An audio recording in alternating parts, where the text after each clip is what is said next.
बस को बच गया। ओ पत्थर और देखो। चट्टाने ऐसे चकनाचूर हुई कि देखने वाले दहशत से भर गए। वो देखो अभी और कट नहीं रहा है ये, है ना। पहाड़ ऐसे ढहा जैसे ढहता है कोई रेत का टीला। धरती ऐसी सरकी कि जमींदोज हो गए पहाड़। तो कुदरत ने एक बार फिर अपना क्रोध दिखाया है, ऐसा क्रोध जिसके जद में 40 से ज्यादा जिंदगियां आ गईं। ये पूरा इलाका 50 से 60 डिग्री का स्लोप है नीचे नदी की तरफ। बिल्कुल साफ मौसम था, ऐसी कोई अंदेशा नहीं था। और 6 से 7 गाड़ियां जो मूव कर रही थी, अचानक ही लगभग 200 मीटर का एक क्षेत्र था जो सड़क के साथ, वहां पर ये पत्थर गिरने लगे। किसे मालूम था कि एकाएक धरती डोलेगी और पहाड़ यूं ढहेगा। किसे मालूम था कि पहाड़ यूं ढहेगा और गिर पड़ेगा उस बस पर जिसमें 40 यात्री सवार होंगे। यात्रियों को भी कहां मालूम था कि अपने अपने सफर पर निकले यात्रियों के लिए ये सफर इतना बड़ा और इतना गहरा और दर्दनाक जख्म देने वाला होगा।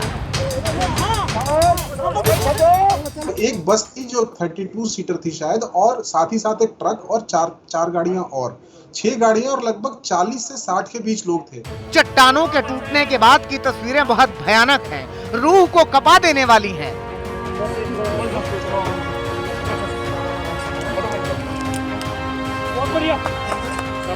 किन्नौर कुदरत के कहर का दूसरा नाम बनता जा रहा है। 11 अगस्त की दोपहर से ठीक पहले करीब 11:56 पर पहाड़ दरका और हाहाकार मच गया। वो देखो पत्थर, मिट्टी और मलबा अंधाधुंध ऐसे गिरा कि उसने कई जिंदगियों को अपनी चपेट में ले लिया। यात्रियों से भरी बस मलबे में दब गई, साथ ही 2 कारों पर भी कुदरत की भयानक मार पड़ी।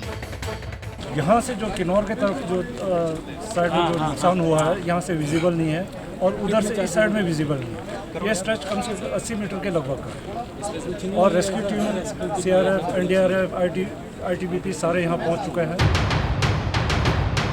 हिमाचल रोडवेज की ये बस किन्नौर के मूरंग से हरिद्वार जा रही थी। इससे पहले कि वो यहाँ से गुजरती, पहाड़ का एक बड़ा हिस्सा भर-भरा कर गिरा।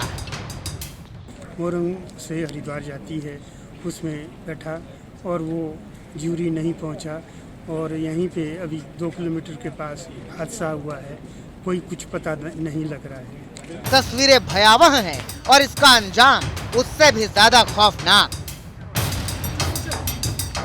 हम ऐसी अपेक्षा कर रहे हैं कि अगर वो बस मिल जाती है, बिकॉज बस का ट्रेस फिजिकली नहीं मिल पाया है, ऐसा अंदेशा जताया जा रहा है कि शायद वो बस नीचे गिर गई है खाई में। ये बस यात्रियों से पूरी तरह भरी हुई थी। शुरुआती जानकारी के मुताबिक 40 लोगों के मलबे में दबे होने की आशंका है। यहाँ की तस्वीरें बता भी रही हैं कि कितनी भारी तबाही मची है। हादसे की खबर मिलते ही बचाव दल को मौके के लिए रवाना किया गया। NDRF की टीम भी मदद के लिए निकली। दरअसल सरकार ने NDRF और SDRF को पहले ही अलर्ट पर रखा था। जानकारी के मुताबिक 200 से ज्यादा जवान राहत बचाव के काम में लगे हुए हैं। जो बेस्ट पॉसिबल जो है रेस्क्यू ऑपरेशन के लिए वहां पर किया जा सकता है वो किया जाए। पुलिस के अधिकारियों को, स्थानीय प्रशासन को ये आदेश दे दिए गए हैं ताकि वो तुरंत जो है वो कार्रवाई। NDRF की टीम को भी अलर्ट पे रख दिया गया है। ये नेशनल हाईवे नंबर 5 है और ये इलाका चील जंगल के तौर पर जाना जाता है। इस भूस्खलन से रास्ता बंद हो गया है। स्थानीय स्तर पर शुरू किए गए बचाव में बस के ड्राइवर समेत 2 लोगों को बाहर निकाल लिया गया, लेकिन कई लोग अब भी दबे बताए गए हैं। किन्नौर और सिरमौर दोनों ही इलाकों में पहाड़ों के दरकने की घटनाएं लगातार सामने आ रही हैं। हालांकि किन्नौर के इलाके में पहाड़ जब दरकते हैं तब मिट्टी और मलबा नहीं, बड़ी बड़ी चट्टानें गिरती हैं। यही वजह है कि पहाड़ के खिसकने से यहाँ जबरदस्त कहर बरपता है। बस अब सब प्रार्थना कर रहे हैं कि मलबे में दबे यात्रियों को सुरक्षित निकाल लिया जाए, किसी भी तरह की जनहानि न हो। चंडीगढ़ में सत्येंद्र चौहान के साथ